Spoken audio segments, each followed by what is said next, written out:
Greetings and salutations, everybody. I hope everybody is doing well today. Happy holidays and Merry Christmas Eve. Today I've got a terrifying Dogman encounter from a subscriber in Upstate New York. He had reached out to me a while ago and shared his Upstate logger Dogman encounter. Well, this one is a lot more terrifying. I'm also going to throw in a bonus little encounter as well. Before we get on with these encounters, a couple links I'd like to share. As you know, I rely on my Patreon, PayPal, and merch to help this channel continue to grow and go. Those links are in the description below. I also have a second channel, which is for creepypasta, fanfiction, and scary voice acting. Stories that don't really fit on this channel. Now, if that's anything that you're into, follow that link below and give them a listen. You may just like them. And with that, guys, let's unwrap this present and get on with these encounters, shall we? Today's first Dogman subscriber encounter. About a year ago, I was contacted by a logger in upstate New York, about 50 miles from the Canadian border, and told me his encounters. He reached out to me again. Upstate New York is definitely a hot spot. Right now we're having an odd winter. It's cold, but not as cold as normal, and no snow, just rain and lots of it. This is what this man and his family are going through. December 14th, I hung new thick curtains over my windows and sliding glass doors to help keep the heat inside. The same night, my house was getting rocks thrown at it. We don't have neighbors like right on top of each other, so I know it was not a human doing this. During this attack, my dogs are staring and growling at the windows.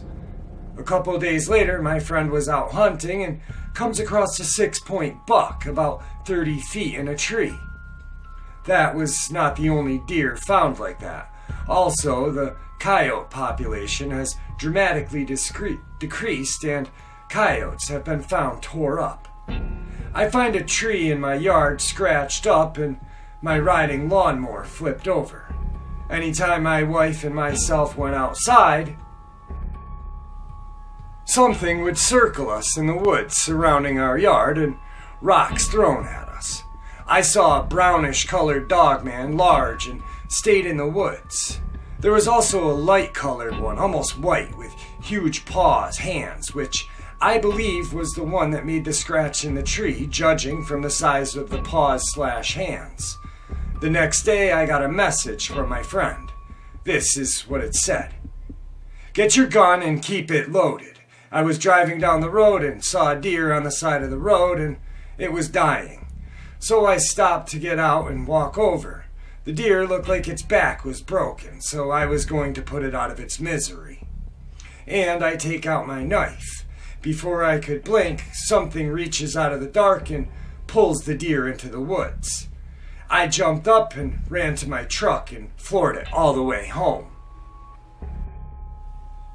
3 nights ago, my wife went outside for some old oil to help keep the fire burning better that I was working on and was hit in the back with a rock and came running in. I ran to the window and could make out the silhouette of a huge Dogman in the moonlight and stared at this creature until my wife was freaking out enough. The 21st, there was a rock thrown at my door and it was pouring rain out and the rock was completely dry. These creatures are real and real dangerous, everyone. Please be careful. Today's second and bonus encounter. Merry Christmas, everyone. I haven't heard many stories of Native American skinwalkers, so I thought I'd share my experience. My sighting happened in the summer of 2007 when I was working night shift at a surface coal mining facility. I used to drive a coal haul truck, which was pretty huge and required a series of steps just to climb into the cab. It just completed my pre-shift inspection and I noticed my radiator was leaking. I called my supervisor and he asked me to drive the truck to the shop. The shop was about 6 miles to the north from the coal pits, which were located in a remote part of the Navajo reservation. I drove the truck to the shop, called the shop foreman, and he radio requested that I park the truck at the south side of the shop. I parked the truck and I lowered the ladder and descended the ladder. I wanted to see how much fluid was left in the radiator, so I lowered the rear ladder and climbed into the engine compartment. The leak was pretty bad, so I climbed down the ladder, and that was when I saw the Skinwalker. It was the weirdest thing I'd ever seen. I seen it. It was about 200 feet from me. It was walking around the other mining equipment. It looked like a huge dog. The fur was beige color and walked on all fours. The coat was pretty patchy, missing clumps of fur and bald spots. It smelled really bad, like rotting roadside corpse. It had seen me and started walking towards me. I pulled out my flashlight and I noticed that the dog's eyes didn't reflect any light. The eyes were black and lifeless. Its head made a bobbling motion and it was walking towards me. Its head was huge.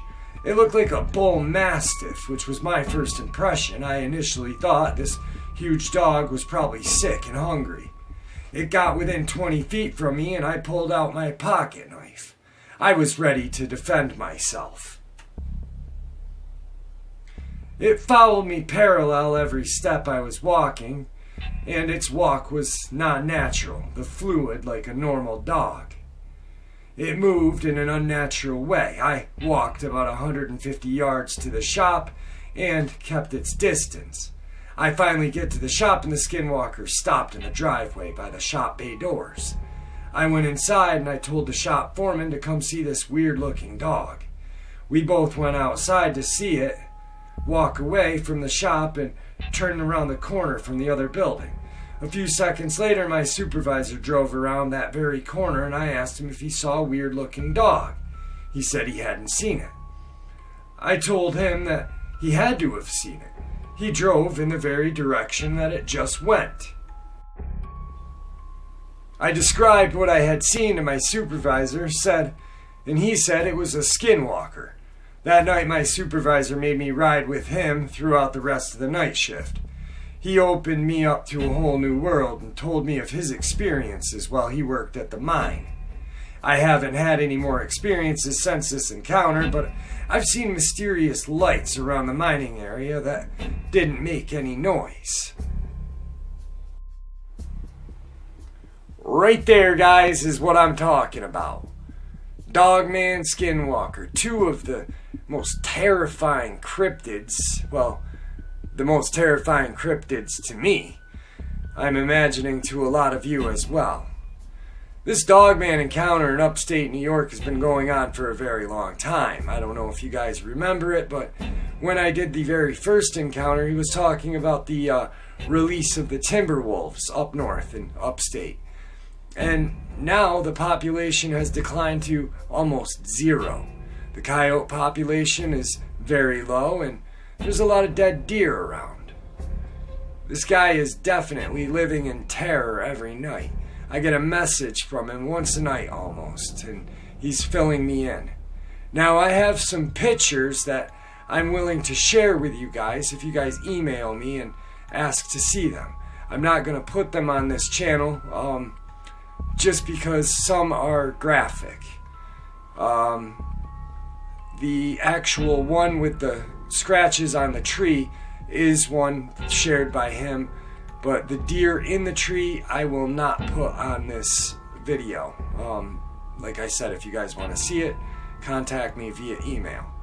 The Skinwalker encounter, they just creep me out. I mean, I've said it 100 times before, and I've been relaxing and watching some TV lately, something that I normally don't do. And the Travel Channel and Destination America has had a lot of interesting programs about the Skinwalkers, and which just freaks me out even more. You know, I mean, God, these things are just so unnaturally evil. Anyway, guys, Merry Christmas, and I will definitely have a encounter video out for you the day after tomorrow. I hope you guys have a great day tomorrow, and I bid you Farewell.